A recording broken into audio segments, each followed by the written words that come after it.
أصدقائنا الأعزاء، أهلا وسهلا بيكم في الحلقة الأولى من ليه كده. نخش في الموضوع على طول. أنا عندي مشكلة مع التواصل الإلكتروني، الواتساب بالتحديد. وعشان نكون أكتر تحديدا، الناس اللي بتبعت علامات استفهام في الشات. أنا علامات الاستفهام دي بتوترني، عشان أنا آخر علامة استفهام شفتها كانت في كشكول في ابتدائي، عشان خاطر أنا ما عملتش الواجب. فانا فاهم ان صيغه الجمله دي سؤال. انت لما تكتب لي انت فين، انا فاهم انك انت مستني اجابه على سؤال، والاجابه غالبا هتكون بمكان. مش محتاج تبعت لي علامه استفهام، ومش محتاج تشغل الكرياتيفيتي عشان انت بتوترني. انت لما تبعت لي علامه استفهام، علامتين تعجب، علامه استفهام، انا هسيب السؤال اصلا وهقعد افكر في الرموز دي. هل في شيء معين انا المفروض اقوله، ولا احنا كده تمام؟ وبعدين انا وارد اكون بعمل اي حاجة تانية غير ان انا ماسك التليفون، باكل، نايم، بعمل بيبي. هوقف البيبي عشان خاطر ارد على علامات الاستفهام بتاعتك؟ وبعدين مشاكل التواصل الالكتروني مش بتقف عند كده. انا في حاجة تانية بتوترني جدا: الوان القلوب. لو احنا صحاب هبعتلك قلب ابيض، لو احنا بنحب بعض هبعتلك قلب احمر.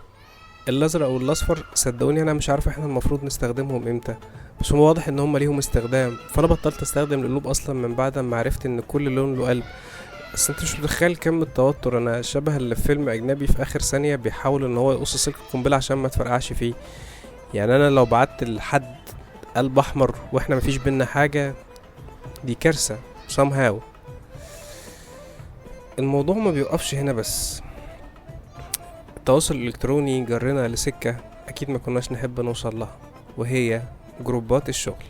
تخيل العالم كله بيتكلم عن الورك لايف بالانس، وانك انت لازم تفصل اول ما تروح البيت عشان خاطر.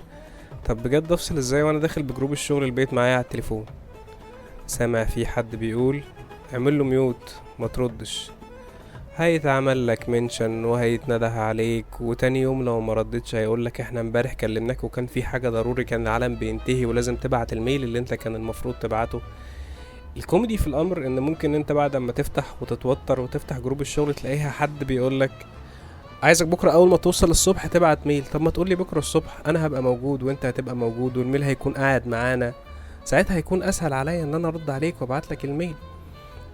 وبعدين احنا بنعلي على بعض في الكرياتيفيتي في جروبات الشغل دي بالذات، عشان خاطر احنا بنعمل جروب تاني اسمه جروب الشغل من غير المديرين، وده بيبقى غالبا عبارة عن مجموعة من جلسات سيرابي، استيكرات قبيحة، شتايم غالبا، عشان خاطر نرليف من الشغل، فنتكلم على الشغل وعلى المديرين اللي موجودين في الشغل.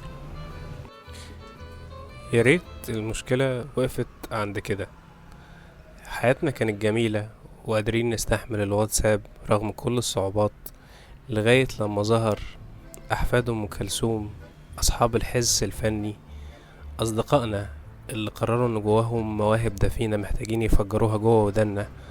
الناس اللي بتبعت فويس نوتس تتجاوز ال3 دقايق وال5 دقايق وال7 دقايق. بسم الله الرحمن الرحيم. الفويس نوت معمولة عشان خاطر في حاجة هتستغرق وقت في الكتابة، فاحنا هنقولها بسرعة، هننجزها. فويس نوت معمولة عشان ننجز مش عشان نهري. الموضوع هياخد وقت كتير في الكتابة فهنقوله سريعا عشان خاطر احنا ممكن نتكلم اسرع مما نكتب، لكن مش عشان نرغي.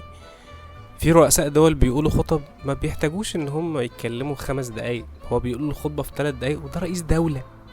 يعني اكيد اهم منك 100 مرة، اشطر منك 100 مرة. انا متفاهم ان مشاعرك مهمة وكل حاجة، بس استنى لما تشوفني، يعني استنى لما تشوفني بحيث حتى تتأكد ان انا بسمع مش بجريها على اكس 2، لان كلنا بنشتغل بعض وقتها يعني. فاستنى لما نتقابل واحكي لي يا سيدي، يعني هتبسط لما اشوفك.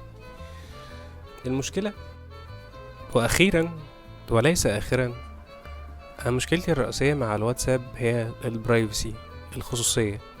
انا بتخيل نفسي وانا ماسك التليفون ان انا قاعد في البيت على سريري مريح، بحاول اتعالج من تروما ما بعد الشغل، بحس ان في حد دخل زق الباب برجله كسره عليا ايا كان انا بعمل ايه، وهيخش يكلمني. افرض يا اخي انا مش مستعد. مشكلة الواتساب هو الوصول، سهولة الوصول. انا سهل اجيبك من اي حتة في اي وقت، من نومك، في احلامك، وانت بتاكل وانت بتتفرج. قليل من الخصوصية. دي كانت حلقتنا احنا بنجرب، يمكن نكمل يمكن ما نكملش. wish me a good luck. ولو ده حلو قولولي ان هو حلو.